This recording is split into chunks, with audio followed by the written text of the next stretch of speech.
She needs to get her family front row.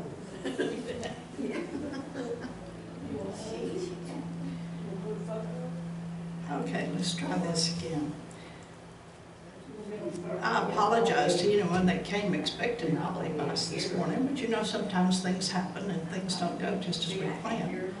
So you're stuck with a very poor substitute this morning, but I do appreciate being here and being asked to speak to you.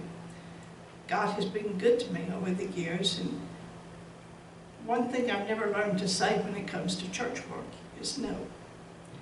I found that oftentimes if I say no, I miss out on something that I really wished I had been a part of.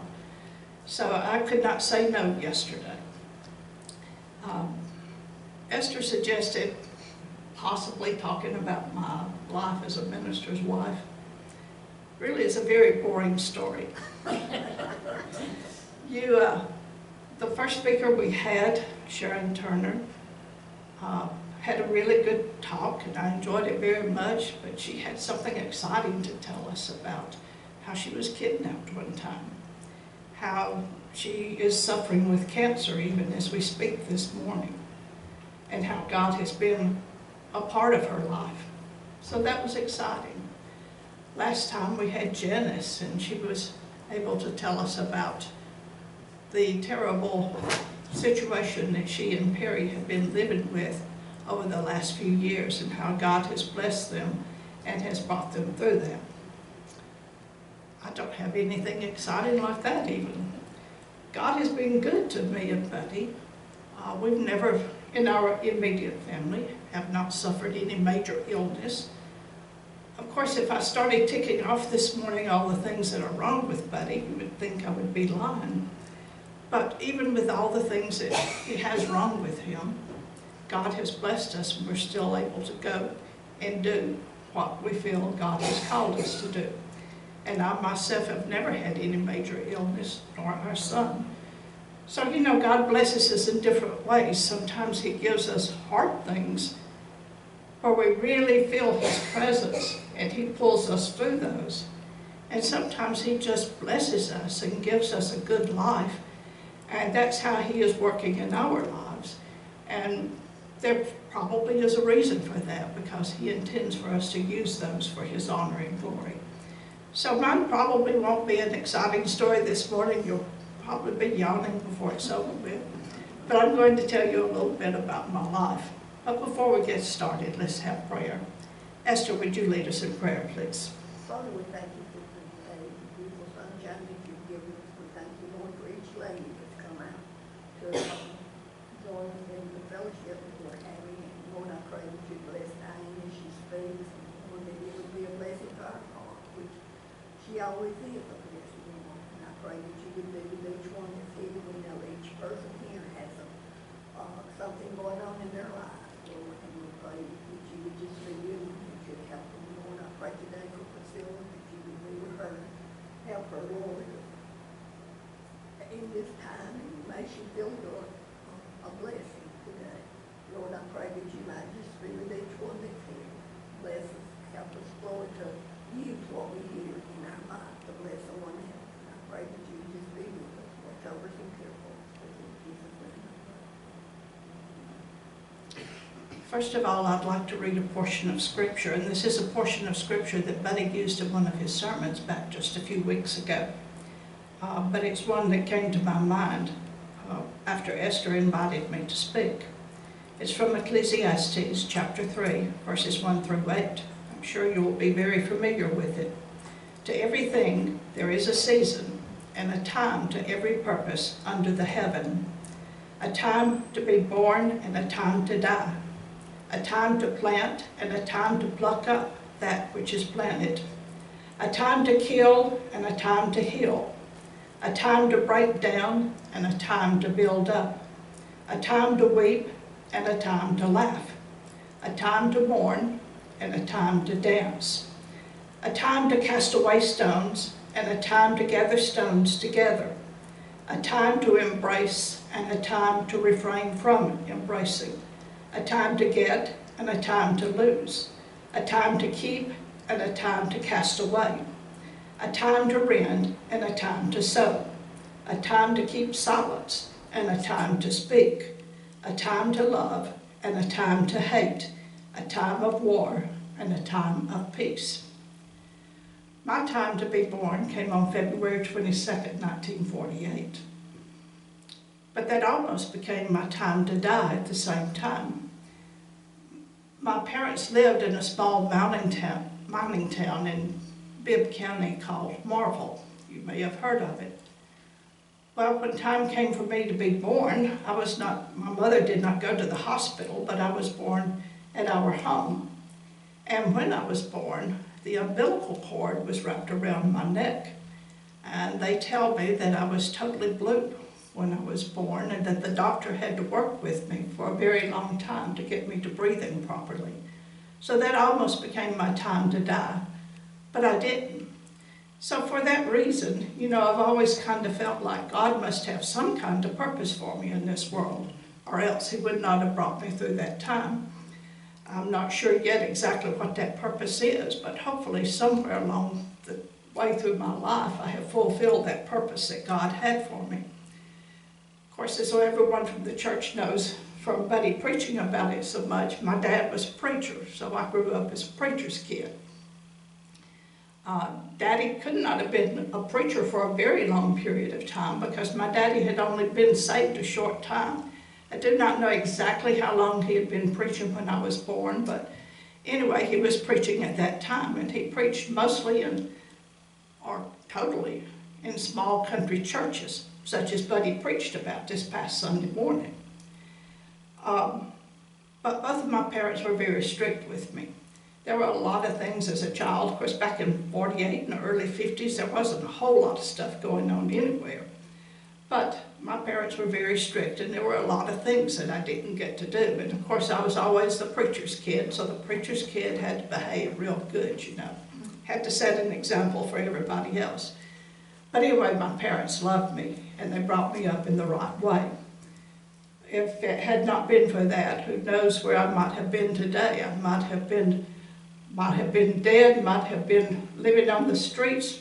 Anything in the world might have happened to me, but my parents brought me up in church. Sunday morning, Sunday night, Wednesday night, there was no question about where I was going to be. I was going to be in church, wherever that church happened to be. There were two churches that my daddy pastored when I was little that were pretty significant to me. One of them was Hepzibah Baptist Church, which most of you probably know where it is. It's in the Lakeview area down off Highway 216 in Tuscaloosa County.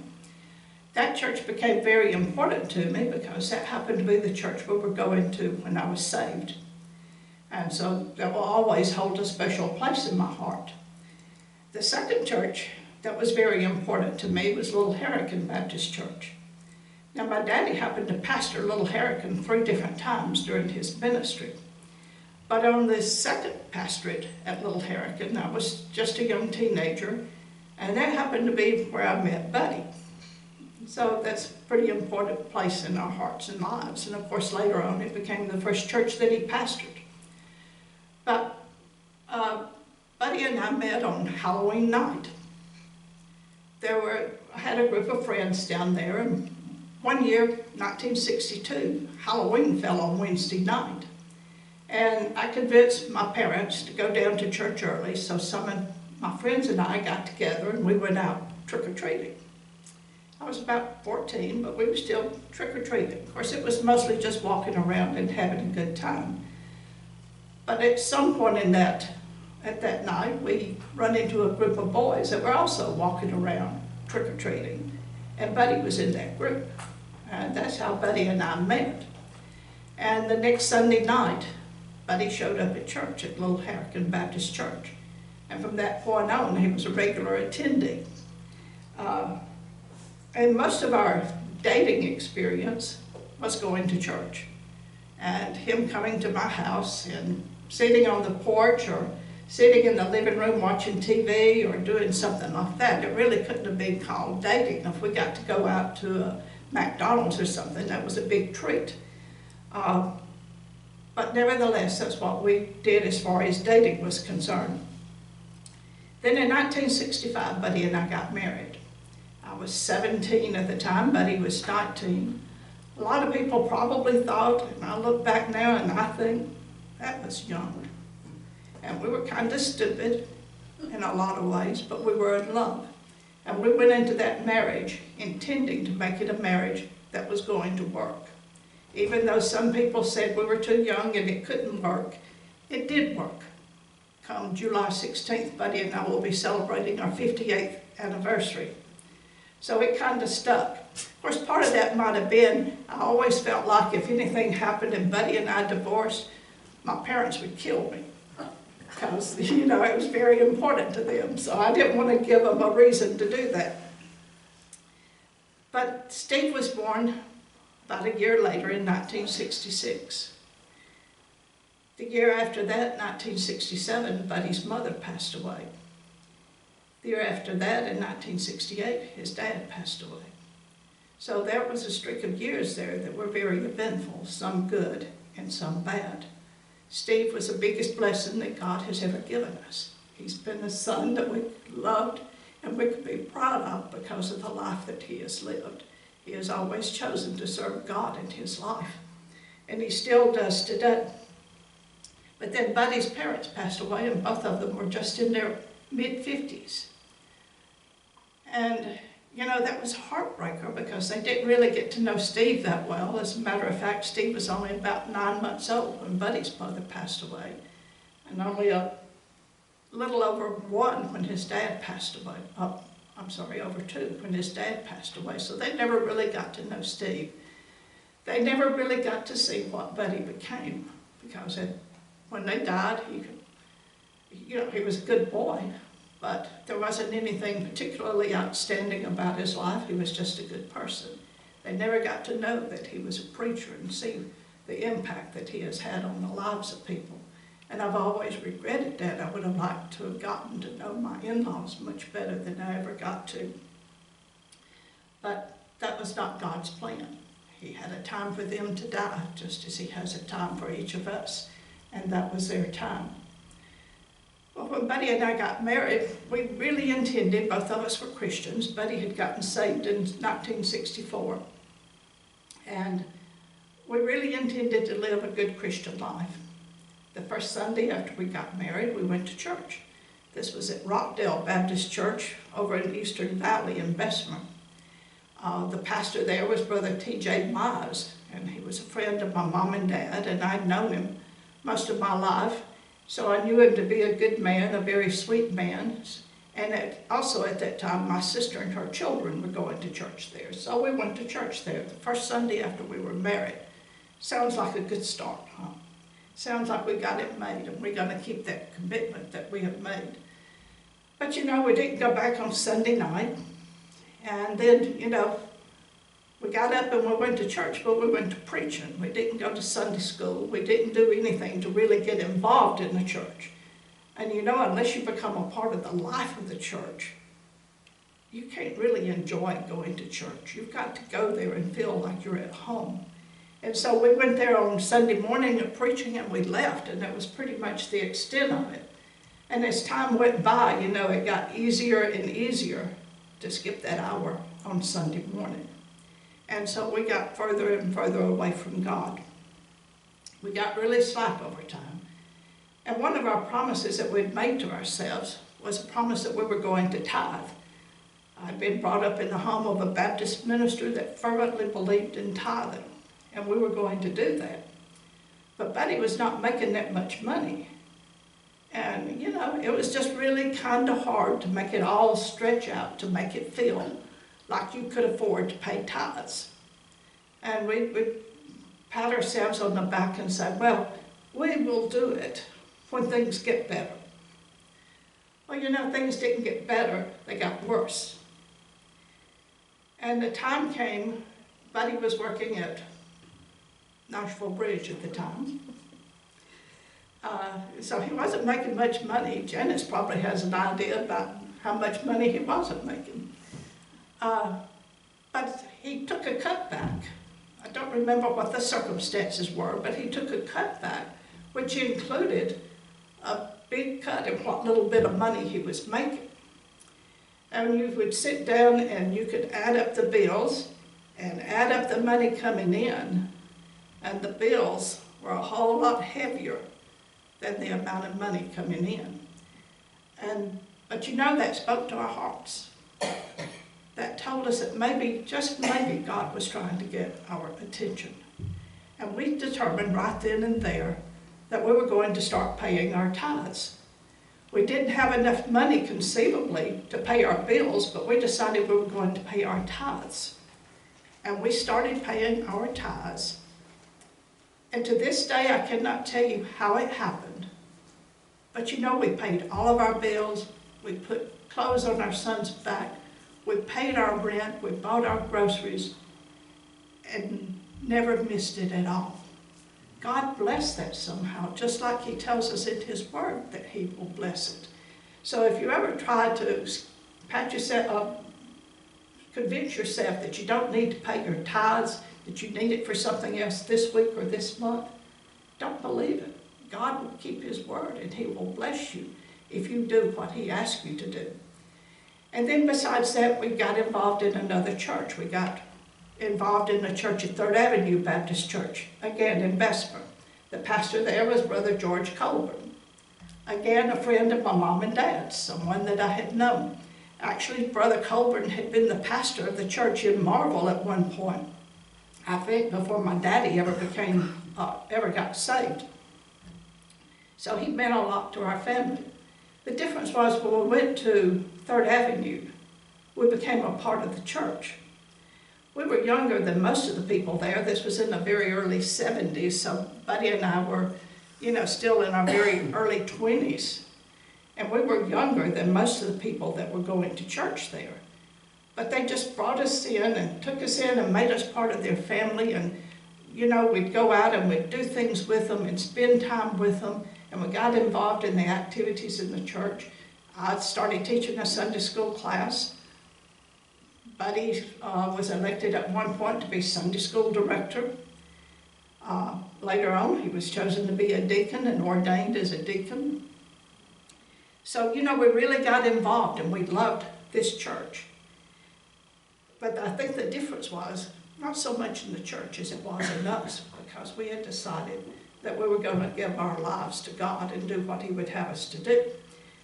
Now, y'all know that Buddy is a reasonably quiet person, but he does not have any problem speaking his mind now. When I met Buddy, and at the time that I'm talking about, he was very quiet. He did not speak at all, hardly, and certainly didn't get up in front of a group of people and do anything. So I was kind of surprised when he took the position of Sunday school director, because it involved speaking on Sunday mornings. But he got up and he did it. He did a terrific job. And people began to talk to me and they say, Diane, I think Buddy's going to be a preacher. And I was like, no. No way. This is not going to happen. I grew up as a preacher's kid. There was not on my radar an opportunity to be a preacher's wife. I really didn't want to go down that path. I loved God. I wanted to do what God wanted me to do, but I didn't want that to be being a preacher's wife. And I don't mean for that to sound bad, but that just was not what I wanted to do. Well, lo and behold, Buddy was called to preach. And you know what? I'm glad he was. I thank God for the life that He has given us. If He had not called Buddy to preach, we would have missed going to some of the churches, all of the churches basically, that we have gone to, meeting the wonderful people that have blessed our lives over the years, not to mention the fact that we were trying to do what God had called us to do. Well, about the same time that Buddy was called to preach, my daddy was sick with cancer. And he was back at Little Harrican for his 3rd time. And so after Buddy accepted the call to preach, Daddy began to ask Buddy to fill in for him some Sunday mornings when he was not able to preach. And it just kind of evolved, and they decided to make Buddy assistant pastor. And then later on, Buddy took over as the head pastor, but my daddy remained as assistant. Still wanted to give him a place in the church because they did not want to just boot him out, but he was able to come and preach when he was able to preach and do whatever he could. So, you know, that was kind of exciting. For the first 2 or 3 years of Buddy's ministry, we were able to do that in conjunction with my mom and dad and really got to work together. And saw the church grow, saw a lot of good things happen at Little Harrican. Buddy read a thing Sunday morning that was printed in the Alabama Baptist a couple of weeks ago, talking about funny things about, you know, you're a member of a small country church when certain things happen. And in the article, the guy that was writing it mentioned the preacher's pay, if you could call it pay. That's kind of what the pay was like at Little Harrican. Now, we've never been in the ministry to make money off of it. But at Little Harrican, you never knew what you were going to get from Sunday to Sunday. So it was not anything that you could make plans of. The deal was they'd take up the offering on Sunday morning.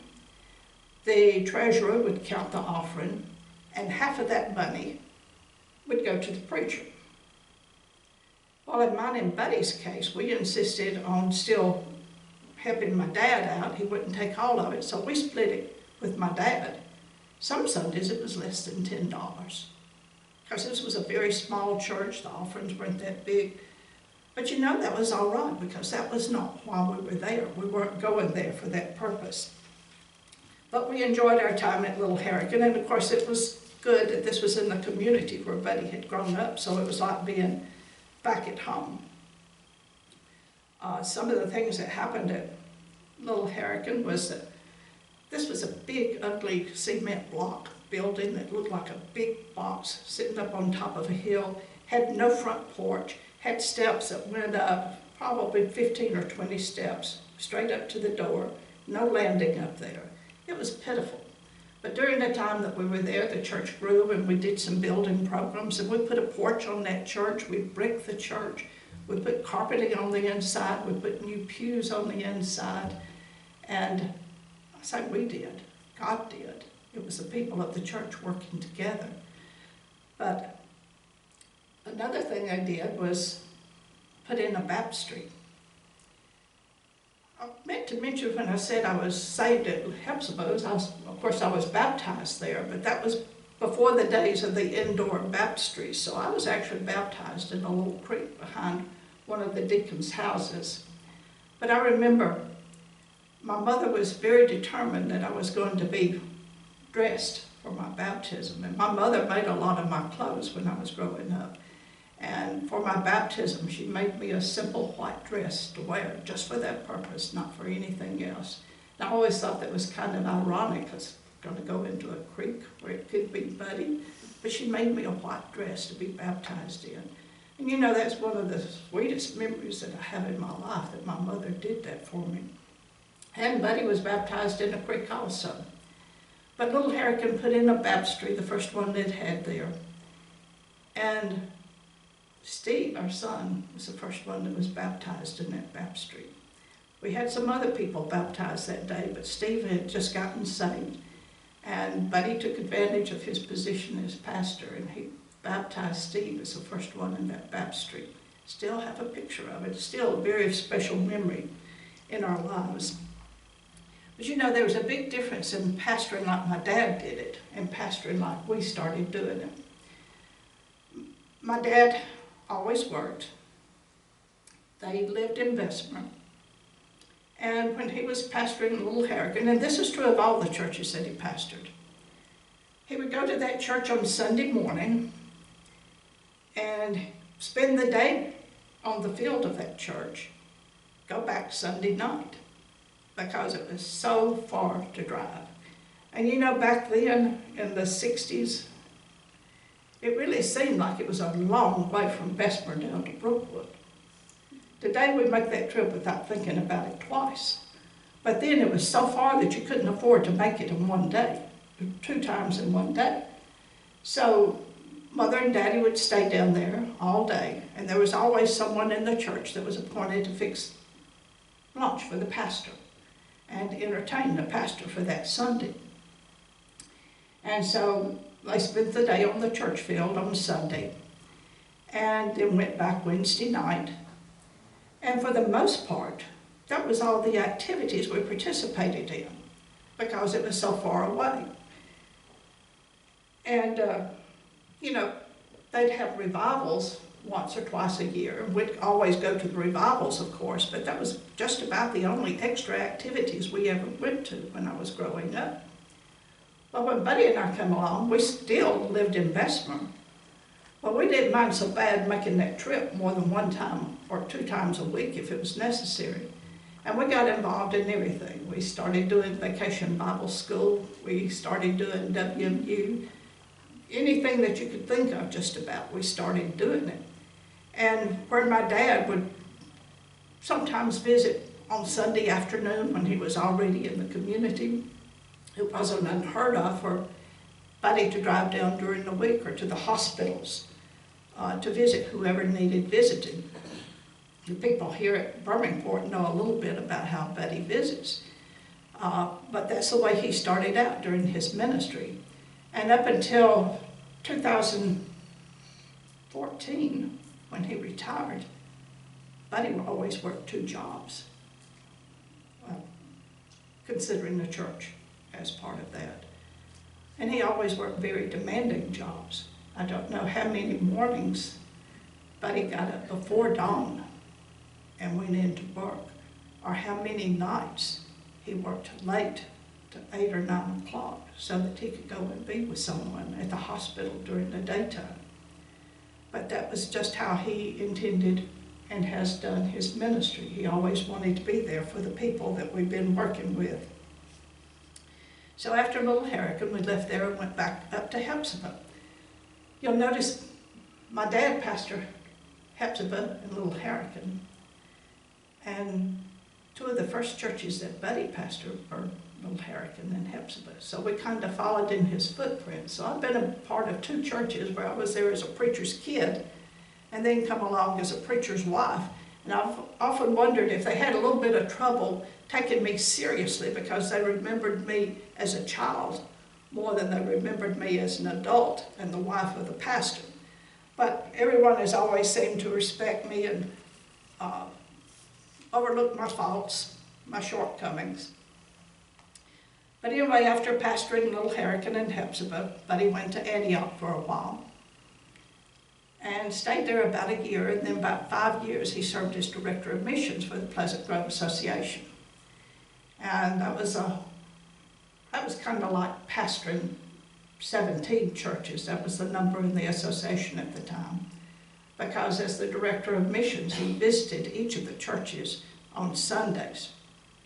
And I visited with him most of the time. When he first started, Steve was still not driving, and wanted to keep him grounded in one church so that he could be faithful to one church. So I continued going to Antioch for a while and taking Steve there so that he could go to Sunday school and do the activities with his friends. But then when he got his driver's license, that freed me up some to go with Buddy more often. And while he was director of missions, here again, I got involved in Vacation Bible School. I was the director for the association. I served as the associational clerk, and anything else that was going on in the association is what we did. So it's been busy. Like I said, kind of boring, but it was busy.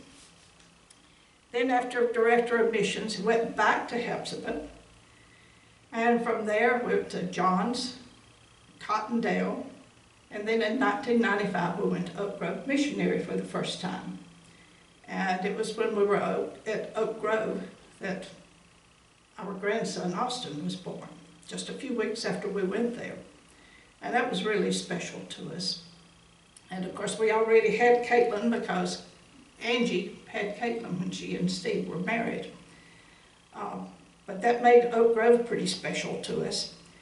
And then in 1996, God gave us a chance to buy a house up in Decatur so that we could move up there and we could live closer to Steve and Angie and the kids, and we spend more time with them.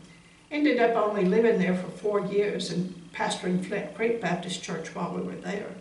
But you know, that was one of the best 4 years because we got to do activities as a family that we never would have gotten to do otherwise.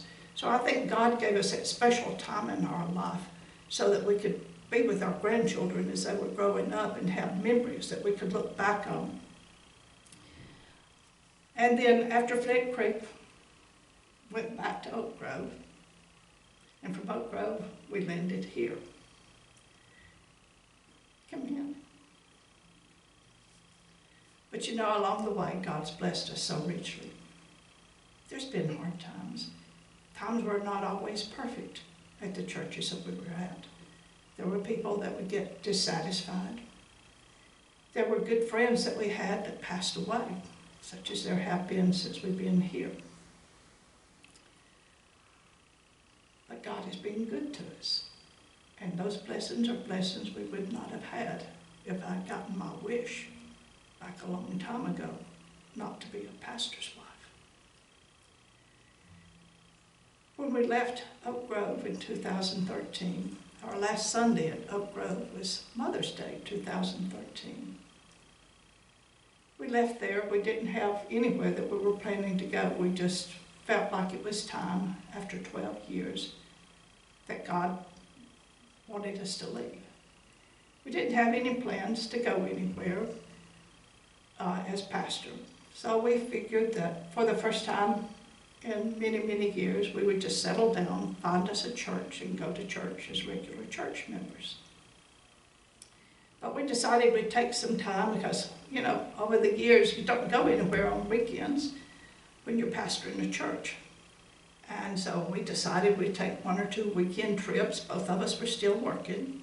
We took 1 or 2 weekend trips, took 1 or 2 visits to some of the churches that we had been to previously, and renewed acquaintances with some old friends.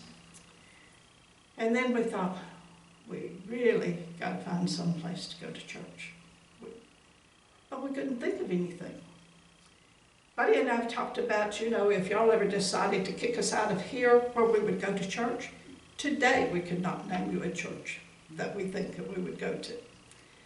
And those of you that know where we live in Sylvan Springs know that just out on Birmingport Road, there's a church, well, maybe a mile away from our house. We've lived in that house for 16 years, and we have yet to have a visit from anyone in that church inviting us to church. So, but you know, that's not that unusual. That wouldn't have kept us from going, but somehow or other we just didn't feel the urge to go to Sylvan Springs Baptist. Maytown's just up the road. Well, y'all know how Buddy doesn't really want to go to a big church. So that really wasn't much of a consideration. And then one afternoon, the phone rang, and it was Robert Sill. And Robert invited Buddy over here to preach. And, you know, I'd never seen Birmingport Baptist Church. I knew there was a Birmingport, but I had never been up on this hill and seen this church. I had sent letters to Birmingport when I served as Vacation Bible School Director for the Mud Creek Association, but I'd never been here. And I thought, where is that? And so Buddy and I drove out and found the church. We come that first Sunday, and I don't remember how many were here. Not many. But you know, we felt welcome. We felt loved. And we felt like, well, you know, that went well. That might, you know, maybe God's trying to show us something. You know, and we thought, maybe they'll call us back. Well, several weeks went by and we didn't get a call. So we were beginning to feel kind of down in the mouth about the whole thing, you know. Well, maybe we were wrong about that. But then Brother Robert called us back again. And we came back that second time. And y'all know the rest of the story. We've been here ever since, in one capacity or another. The ironic thing about it is, one of our good friends from Oak Grove was the one that recommended us to Brother Robert Terry Goodwin. Brother Robert asked him one day if he knew a preacher he might could contact, and he told him about us. So it was kind of ironic that one of our friends from Oak Grove was the one that recommended Buddy to come here. And in mine and Buddy's opinion, God saved the best until last. We've loved every minute that we've been here. Altogether, we served at Oak Grove for 14 years, 2 years one time and 12 years the next. But we got to counting it up yesterday, and y'all realize we've been here almost 10 years. Time has just flown by, and it does not seem like it's possible, but we have been here almost 10 years. And we have loved and still love every minute that we're here, because you people have just taken us in and loved us and taken care of us since we've been here. And there's no way that we can ever express how we feel about it. There's been a lot of changes in our lives since we've been here. We celebrated our 50th wedding anniversary, and y'all helped us do that. As a matter of fact, y'all have been a part of all of this stuff. Buddy and I both reached the landmark of 70 years of age in the last few years. Of course, we're well past that now, but y'all helped us to celebrate that. Then, a couple of years ago, we were able to celebrate 50 years in ministry for Buddy, and y'all were there and helped us with that. And it's meant a lot to us.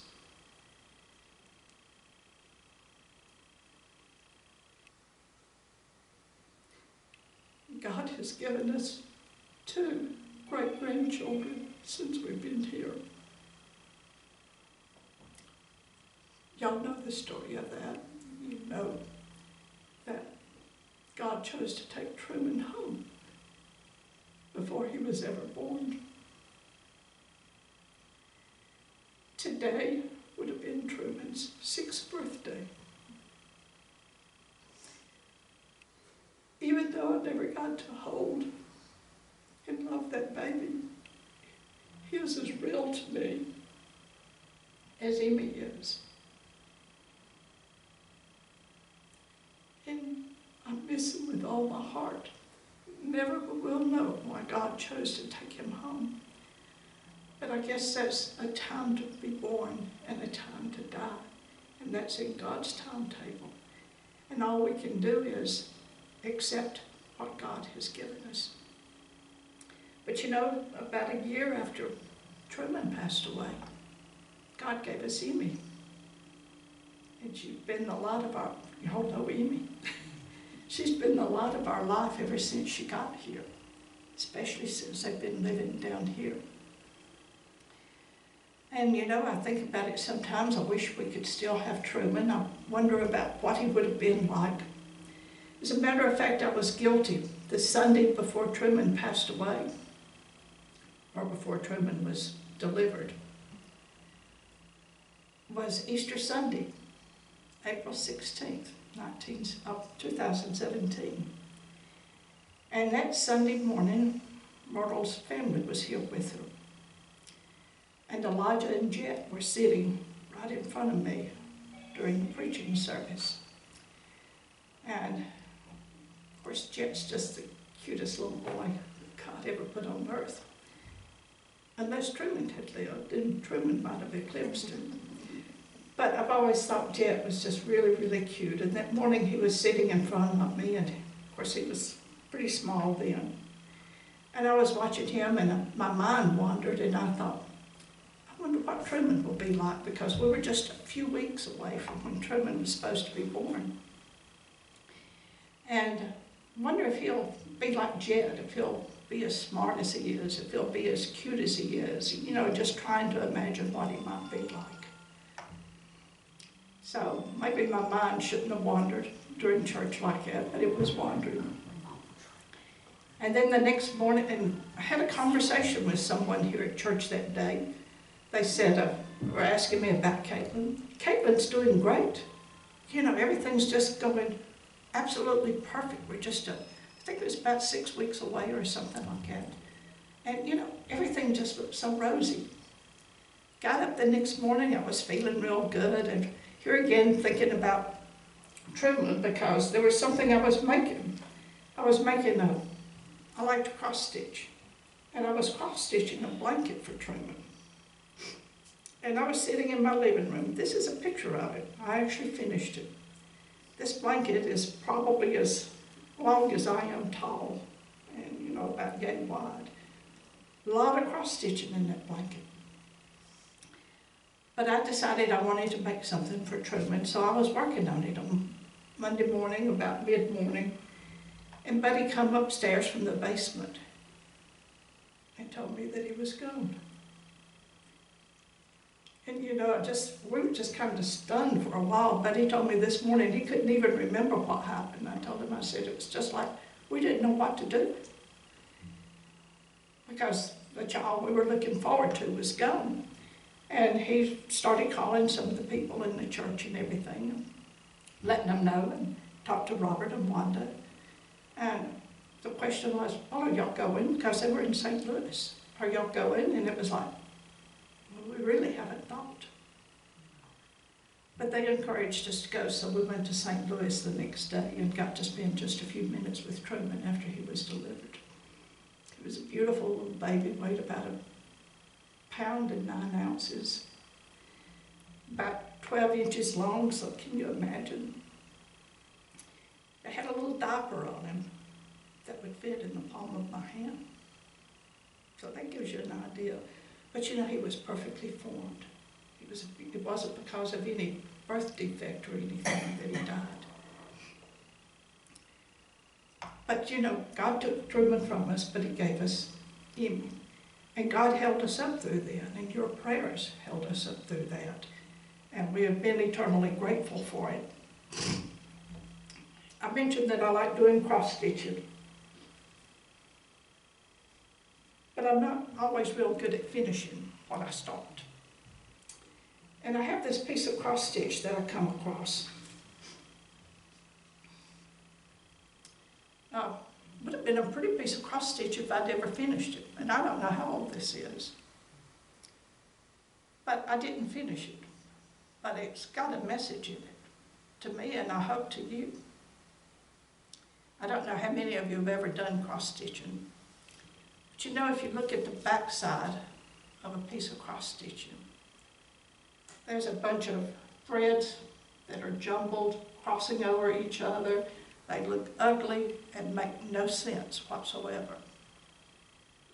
But that's what our lives are like sometimes. We don't understand what's happening in our lives. We don't know where our lives are going, and they just don't make any sense at all. And we don't know where to turn or what to do about it. And of course, there's nothing to do about the back side of a piece of cross stitching. You can't fix it. You can try to cover it up, like the blanket that I made. I put a lining over the back side of that blanket so that it can function as a blanket. But you can't cover up the ugliness of the cross stitch unless you do something like that. But it's still, that mass of ugly thread is still back there, and we couldn't understand it if we looked at it. It just tells us that we can't fix it, so we have to look for someone, in our lives are like that, so we have to look for someone that can fix our lives. Well, God can make it all make perfect sense. You can turn it around, and you can see that there's something beautiful there, and something that makes sense. This piece of cross stitch happens to be the first verse that I read. To everything there is a season, and a time to every purpose under the heaven. We don't understand God's timing. We don't know why we are where we are, when we're there, or anything like that. But sometimes we can look back, and God will let us see where His hand has been on us, that we've been in the right place at the right time, and He has given us what we needed. Chances are very slim that Buddy and I would ever have met. I lived in Bessemer. I went to Bessemer High School. Buddy lived in Houghton. I went to Brookwood High School. And he didn't even go to church where I went to church. But on October 31st, 1962, God put us in the same place, and we met. That had to be God's hand. It's nothing that would have happened otherwise. But there's something else about this piece of cross stitch. It's mostly finished, except this one corner up here. I have no idea why I never finished that corner. And now I don't even know where the pattern is that goes with this piece of cross stitch because it is so old. But that corner's unfinished. And I don't know what it would look like had I finished it. Our lives are unfinished. We are here today looking at a situation in our country that we have no idea what's going to happen. We don't know what's going to happen in our own personal lives. I find myself worrying a lot of times, and I know I'm not supposed to worry. I told you that Buddy's parents both died when they were in their mid-50s. He also had a sister passed away when she was in her mid-50s. So when Buddy and I reached 50 and got closer to the mid-50s, you know, I was really terrified because of his family history. And, you know, what's going to happen to Buddy? Well, you know, since then, God's given us 20 years. That's like a gift that we might not have had because of his family history, but God has blessed us and given us that time, and hopefully he's going to give us a lot more. But our lives are unfinished, just like this. And we don't know what to look for, but all we can do is look to God, and God can take that, the rest of our lives, and make something beautiful out of it, as long as we do what he would have us to do. And this, I looked for this yesterday, didn't even know if I would find it, but it's dirty, a little frayed around the edges, wrinkled, like me. And I started to iron that out, but I thought, you know, there's a message there too. It doesn't matter how dirty, wrinkled, worn out we are. God still has a use for us. And that use is to be obedient to him. It might just be to be a prayer warrior, but you know, I think that's possibly the most important job that we can do, is to pray for someone and ask God to meet their needs. And God can take this dirty, wrinkled stuff, like if I'd taken an iron and smoothed it out, it would have looked a lot better, but he can take those wrinkles in our lives and smooth them out and make something beautiful out of them. And it doesn't matter that we're getting old or older. As Buddy said, I won't confess to being old, but you know, it doesn't matter how old we are or anything like that. Our job is just to be obedient and to do what God would have us to do. I saw, or Buddy pointed out to me on Facebook yesterday, he saw an obituary. Well, he didn't see an obituary, he saw an announcement that a lady had passed away that was 102 years old. And just a very few years ago, she had a book published. She was a writer, and she had just had a book published in her later years in life. So there's lots of things that we can do because God will give us the strength. I want to close with a few more verses of Scripture, and this is just down past where I stopped reading before. It's verses 9 through 14. What profit hath he that worketh in that wherein he laboureth?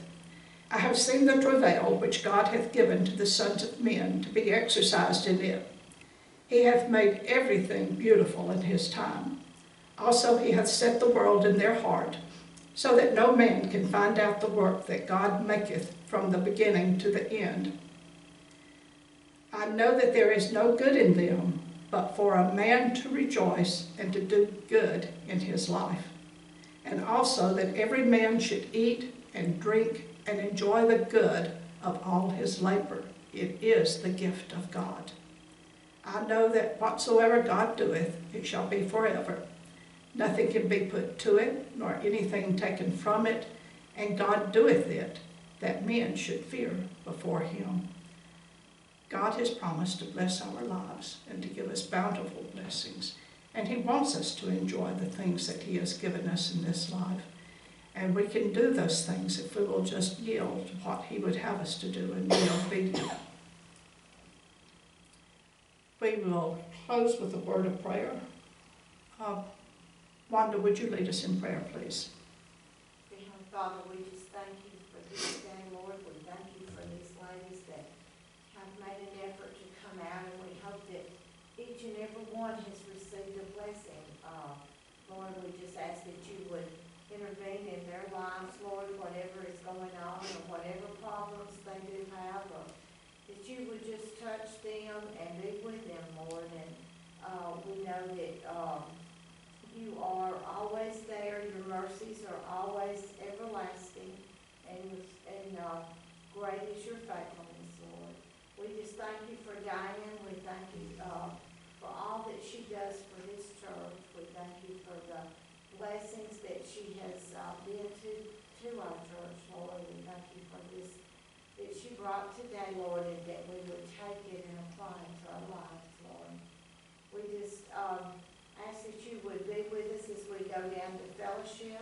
We ask that you would just take the food, Lord, and that you would add it to the nourishments of our body and our body for thy service. We ask all these blessings